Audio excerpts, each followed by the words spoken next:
এবং হিরো আলমের পরকীয়া নারী যে আছে তারা দুজনেই এখন বগুড়া বাড়িতে আছে। তাহলে সেইখানে আমি কিভাবে যাই বলেন?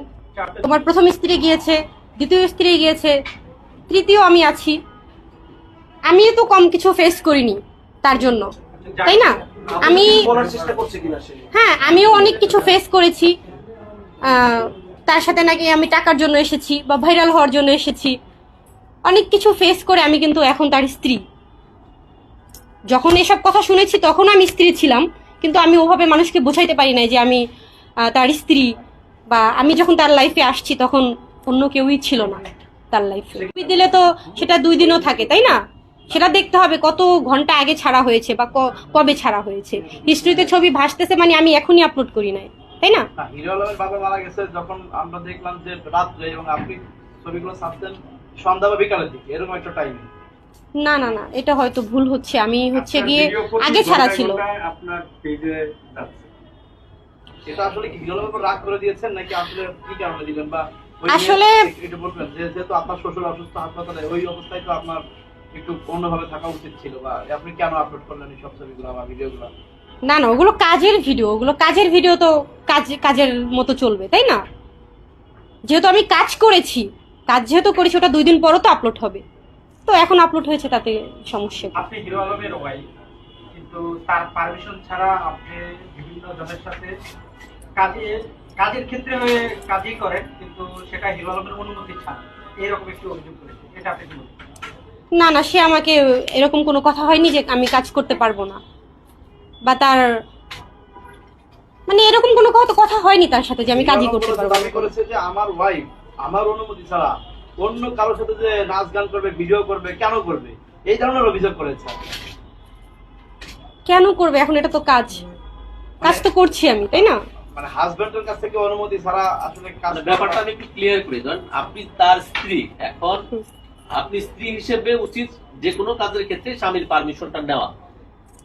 সেই তাহলে ক্ষেত্রে কিছু কাজের ব্যাপারে পারমিশন নিতে হয়, আপনি সেই ক্ষেত্রে নেন নাই। আলমের অভিযোগ যে আমার অনুমতি ছাড়াই বা আমাকে না জানিয়েই শুটিং গুলো করছে, তার অভিযোগ। ভাইয়া, আপনি এখন যুক্তিযুক্ত মনে করেন কিনা বা অপরাধ মনে করেন কিনা? না না, এখন একটা কথা আপনারাও বোঝেন। আমার স্বামী যেখানে পরকীয়া করছে, আমি তো সেখান থেকে কাজ করছি, আমি তো আর পরকীয়া করি নাই, তাই না? আর তার সাথে যেহেতু আমার মনোমালিন্য চলছে, ঝগড়া চলছে, ঝগড়া চলার সময় কি কেউ কারো কাছ থেকে অনুমতি নিয়ে কাজ করব? আমি তো কাজ করেছি, আমি তো কোনো অপরাধ করিনি। অপরাধ করেছে সে পরকীয়া করেছে, আমি কোনো অপরাধ করিনি। আপনি কতদিন আগে জানতে পারলেন যে হিরো আলমের সম্পর্ক আছে, পরকীয়া চলছে? প্রায় 8 মাস যাবতই তাকে বুঝাচ্ছি আমি যে মিডিয়ারই কেউ এখন যার সাথে সে পরকীয়ার সম্পর্কে আছে সে মিডিয়ার কেউ না।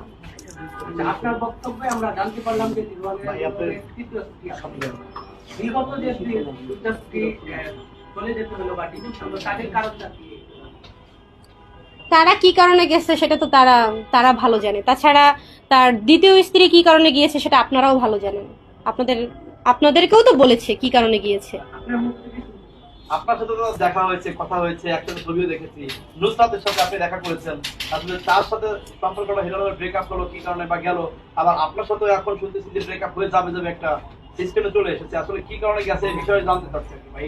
ওনার দ্বিতীয় স্ত্রী গিয়েছে এই কারণেই, উনি আসলে পরকীয়ায় লিপ্ত থাকে বেশি। আপনার সাথে পরকীয়া লিপ্ত? না, আমি তখন তার লাইফে আসিনি। আমি তার লাইফে আসছি কখন?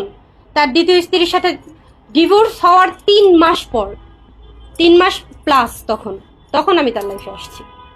আপু, আপনার কাছে কি মনে হলো না যে তার একটা ওয়াইফ আছে, আরেকটা বিয়ে করার পরে চলে গেল, তারপর আবার আপনি আসলে আপনিও থাকবেন না, এই ধরনের কোনো মনোভাব তখন এসেছিল আপনার ভিতরে? না কি কারণে আপনি তার সাথে কি প্রেম করে বিয়ে বসেছেন কিনা একটু বলবেন?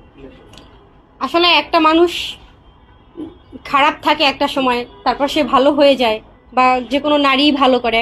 একজন পুরুষকে ভালো করতে পারে একজন স্ত্রী। আমি সেই স্ত্রী হিসেবে অনেক চেষ্টা করেছি ভালো করার। এখন যদি না পারি সেখানে আমার কিছু করার নেই।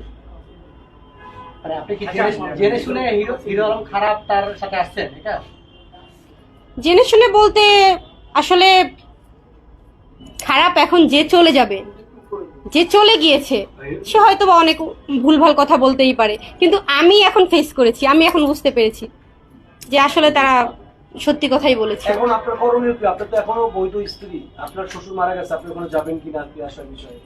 আমার আসলে যাওয়ার কোনো অবস্থা সে রাখেনি। বর্তমানে বগুড়াতে তার সেই পরকীয়া প্রেমিক না প্রেমিকা, সে বর্তমানে এখন তার বাড়িতেই আছে, তারা দুজন একসাথেই আছে।